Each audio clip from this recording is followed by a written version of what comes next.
교수님, 앞으로 우리나라의 금리는 어떻게 될까요? 제가 봤을 때는 지금 5.0까지 낮췄는데 또 3% 안팎까지는 낮춘다고 보는 게 맞고요. 미국이 계단식으로 계속 낮출 거니까 우리나라도 계속 낮춘다고 봐야 되고, 우리나라가 3.5잖아요. 그럼 현 시점 기준으로 까지 낮춘다고 보면 합리적인 생각이라고 볼 수 있는 겁니다.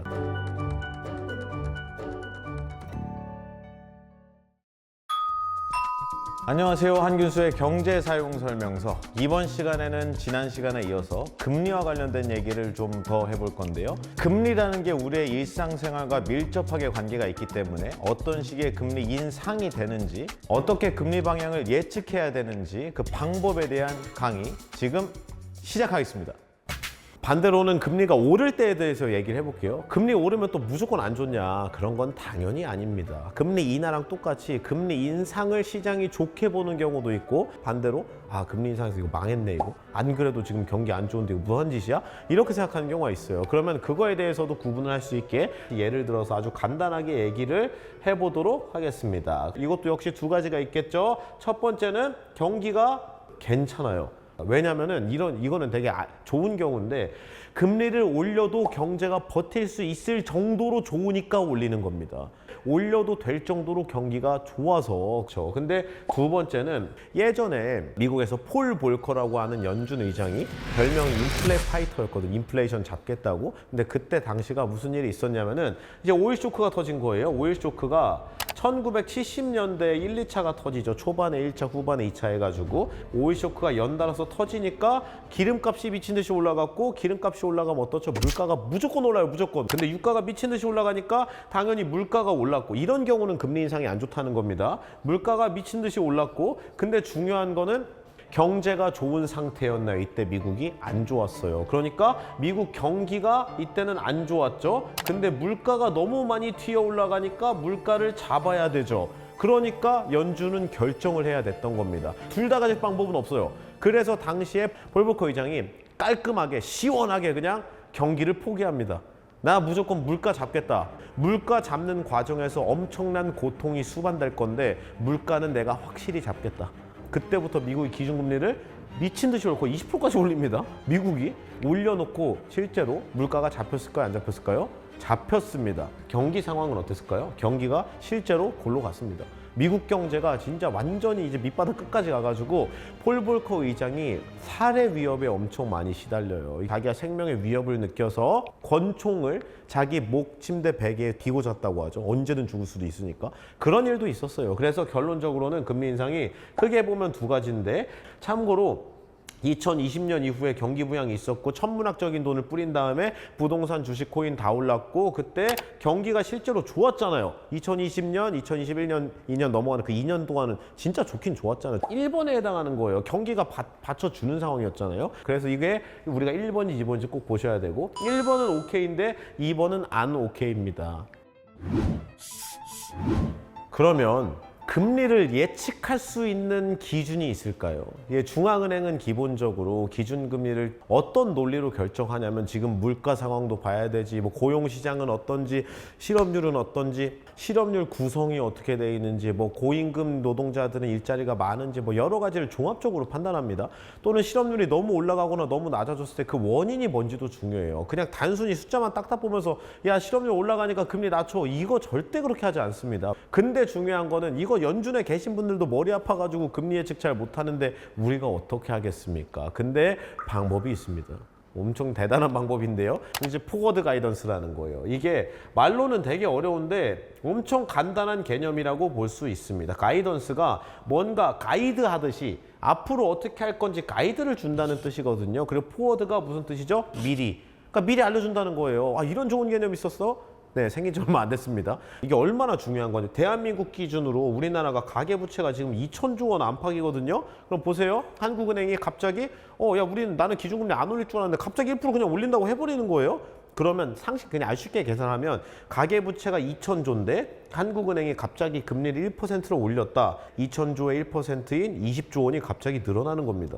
이 20조 원 중에 몇백만 원, 몇천만 원이 내 돈이에요, 지금. 그러니까 당연히 영향을 많이 주죠. 그래서 자꾸 금리 예측하려고 하는 건데, 포워드 가이던스라는 개념이 시장에 이제 도입되기 시작한 게 서브프라임 2008년에 금융위기가 터지고 나서 이제 도입이 됐다고 보시면 되거든요. 터지고 나서 이제 반성을 해야죠. 같은 실수를 반복하면 안 되는데, 그래서 중앙은행의 통화정책 예측 가능성을 높이자. 갑자기 중앙은행 나와가지고 야 이번에 그냥 낮추죠? 그래 낮춰. 올리죠? 올려. 이러면 안 되잖아요. 정책에 일관성이 있어야 되고 정책에는 예측 가능성이 있어야 돼요. 왜냐하면 시장 참여자들이 반반인 거예요. 100명 있어요, 우리나라 국민이. 근데 100명 중에 50명은 금리 낮출 거래. 50명은 금리 올릴 거래. 그러면 이게 얼마나 혼란스럽겠어요. 그래서 어떤 식으로 알려주냐면 연준 의장이나 아니면 연준 저 FOMC 들어가는 이제 연준 위원들 있죠. 그런 사람들이 미리 언지를 줘요.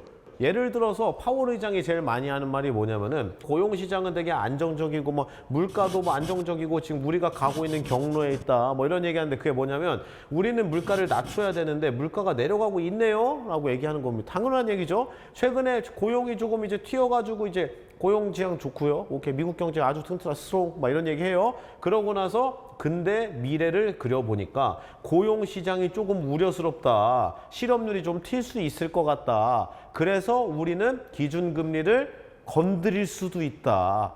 빠른 시일 안에 라고 얘기합니다. 그럼 사람들은 알죠. 야 지금 딱 보니까 전반적으로 물가 좋고 고용이 좋은데 실업률이 조금 올라가고 고용 시장이 조금 걱정되니까 기준금리를 곧 낮추겠구나라고 알려주는 거예요. 이게 포워드 가이던스입니다. 근데 중요한 건 언제 얼마나 낮출 건지는 정확히 얘기하지는 않습니다. 파월 의장이 나와가지고 단 한 번도 다음 FOMC에서 50bp 인하 할게요. 갑니다. 안녕 하고 들어가. 이렇게는 안 해요. 그래서 파월 의장 단어 선택 하나하나에 시장이 움직이는 겁니다. 우리가 방향은 알 수 있어요. 큰 틀에서 계속 낮추려고 하는구나, 또는 빠른 시일 안에 낮추려고 하는구나, 또는 앞으로 한 1, 2년은 낮출 일이 없겠구나 정도는 알 수 있는 겁니다. 그래서 포워드 가이던스라는 아주 좋은 개념이 있기 때문에 우리나라에서도 좀 쓰고 있거든요. 한국은행에서 쓰니까 저 부분 정도를 참고하시면 대략적인 틀을 모두 다 알 수 있습니다.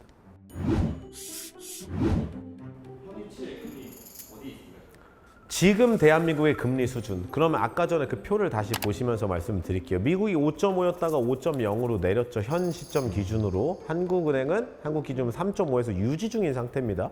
제가 봤을 때는 미국에서 점도표나 이런 표를 기준으로 보면 지금 5.0까지 낮췄는데 또 3% 안팎까지는 낮춘다고 보는 게 맞고요. 그럼 2% 정도 내려갈 거고, 그럼 미국이 계단식으로 계속 낮출 거니까 우리나라도 계속 낮춘다고 봐야 되고, 문제는 우리나라가 몇 %까지 낮출 거냐인데 우리나라가 3.5잖아요. 그럼 현 시점 기준으로 2% 초반, 2% 안팎 정도까지 낮춘다고 보면 합리적인 생각이라고 볼 수 있는 겁니다. 그리고 중요한 거는 방향이라고 했잖아요. 이게 방향은 웬만하면 안 바뀌어요. 같은 방향으로 가다가 꺾이는 속도가 기울기가 빨리 내려가는지 천천히 내려가는지가 보통 바뀌지, 갑자기 방향이 내려가다 위로 꺾지는 않습니다. 큰일 생기지 않는 이상. 그런 경우면 서브프라임 터졌다는 거예요. 코로나 같은 게 터졌다는 겁니다. 방향은 어차피 우하향입니다. 그래서 내려가고 있는 금리 인하 국면에 있는 거고, 추가적인 단계적인 금리 인하가 당연히 있다고 보면 된다. 왜냐? 아주 중요한 개념이죠. 이걸 보시면 돼요. 이미 다 중앙은행장들이 나와가지고 낮춘다고 하기 때문에 어쩔 수 없어요. 낮춰야 되는 거라서. 그래서 저는 제가 대단한 인사이트를 얘기하는 게 아니라 당연한 얘기하고 있는 겁니다.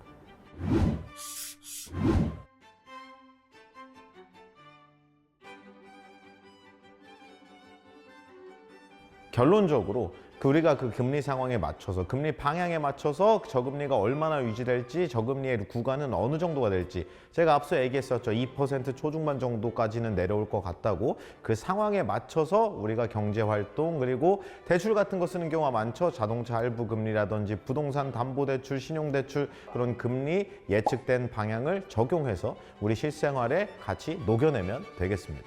오늘은 금리 인상, 그리고 금리 방향에 대한 예측에 대해서 얘기를 해봤는데요. 오늘 금리와 관련된 얘기는 여기서 끝!